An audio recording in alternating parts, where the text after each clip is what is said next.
Hi hello నమస్తే. Welcome to Rajalakshmi kitchen.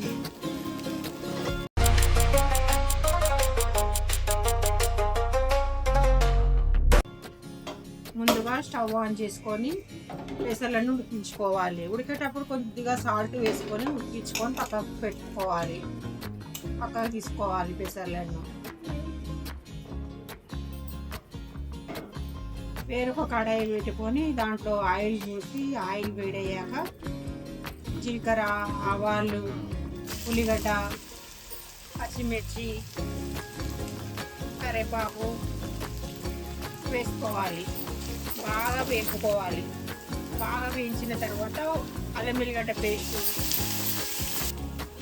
కొంచెం పసుపు వేసుకొని మనం ఉడికించుకున్న పెసలను దాంట్లో వేసుకోవాలి. దాంట్లో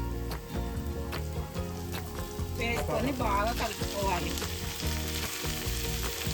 బాగా కలుపుకొని ఫ్రై చేసుకోవాలండి. దాన్ని బాగా మంచిగా వేయించుకోవాలి.